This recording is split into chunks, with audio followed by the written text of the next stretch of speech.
Bonsoir mes chers. Aujourd'hui, je vous donne une nouvelle interprétation et signification des rêves concernant le roi et la reine. Oui, vous vous demandez, mais est-ce que c'est moi comme roi? Est-ce que c'est moi la reine? Donc, il n'y a pas beaucoup d'importance car un roi et une reine pouvant symboliser vos parents, leur degré de distance et de puissance révélant alors vos véritables sentiments à leur égard. Parfois, rêver des figures royales exprime aussi le souhait d'un statut social plus élevé ou d'un pouvoir accru. Si vous avez rêvé que vous étiez un monarque, essayez de vous rappeler de la manière dont vous y étiez parvenu et dont vous traitez votre cœur. Car il y a plusieurs interprétations, comme je dis toujours sur mes vidéos, donc c'est important de se rappeler de certains détails. Je peux vous même donner un petit conseil, car on se rappelle mieux de nos rêves le matin quand on se réveille que quelques heures après. Donc si vous voulez vraiment noter tous les détails de votre rêve, laissez une feuille avec un crayon ou un stylo aux côtés de votre lit. Et dès que vous vous réveillez, notez tout ce que vous vous rappelez par rapport à votre rêve. Et après, vous pouvez venir voir mes vidéos et les interpréter d'une manière plus claire parce que c'est vrai que quelques heures après, on ne se rappelle pas de tout.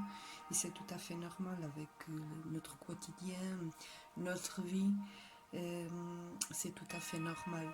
Donc, concernant des significations qui parlent des rois et reines, par exemple, si c'était un jeu d'échecs, si le roi et la reine étant ceux d'un échiquier, réfléchissez à leur déplacement et aux pièces qu'ils menacent.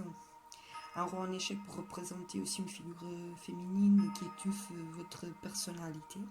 Donc si vous êtes en couple, oui, ça représente ça. Et une reine attaquée vous exhorte peut-être à vous méfier des hommes autoritaires. Et si jamais vous rêvez avec une couronne royale, elle peut symboliser une future récompense qui est actuellement hors de votre portée.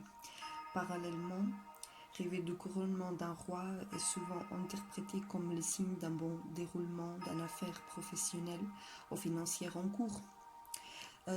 Si vous rêvez par exemple avec un trône, on parle de la couronne, on va parler du trône maintenant, qui montre un roi assis sur un trône majestueux, révèle peut-être que vous soupçonnez d'une personne de votre entourage de tricher. Donc ça c'est très important. Si vous rêvez avec un trône, ça veut dire oui, que vous avez des soupçons d'une personne de votre entourage tricher par rapport à quelque chose. Il faut bien réfléchir sur votre vie. Si jamais vous rêvez d'une reine en majesté, une reine qui salue la foule depuis un balcon pour annoncer l'arrivée des nouvelles venant d'un lieu lointain, et celle tient dans une carrosse ornementée, peut-être exprime-t-elle un désir secret de gloire ou de pouvoir, désir donc vous avez honte. Oui, je vous donne un exemple, par exemple, vous tombez amoureux de quelqu'un, mais vous avez le désir d'être avec quelqu'un, mais malheureusement, vous avez honte. Ça peut représenter plusieurs choses. Des fois, il y en a des personnes, c'est par rapport à l'âge. Bon, mais ça peut être n'importe quelle situation. Donc, si jamais, oui, vous rêvez avec une reine en majesté, ça représente ça. I, très intéressant maintenant, je pense à des cartes. Ça me vient en tête une interprétation. Si vous rêvez avec une reine des jeux de cartes, si la reine est celle d'un jeu de cartes, sa présence peut révéler de l'arrogance ou un excès de confiance en vous. Il est préférable de réfléchir avant de parler ou d'agir afin de ne pas regretter des propos ou des actes inconsidérés, bien sûr. C'est le conseil que ces genres de rêves ils vous donnent. Oui, asseyez-vous, pensez un petit peu qu'est-ce que vous êtes en train de faire de négatif, que ça peut vraiment vous emporter des mauvaises choses. Bon, c'est tout pour aujourd'hui. J'espère que ça vous a plu. Et bientôt, j'aurai des nouvelles vidéos. Donc, je vous laisse une très très bonne continuation. Namasté.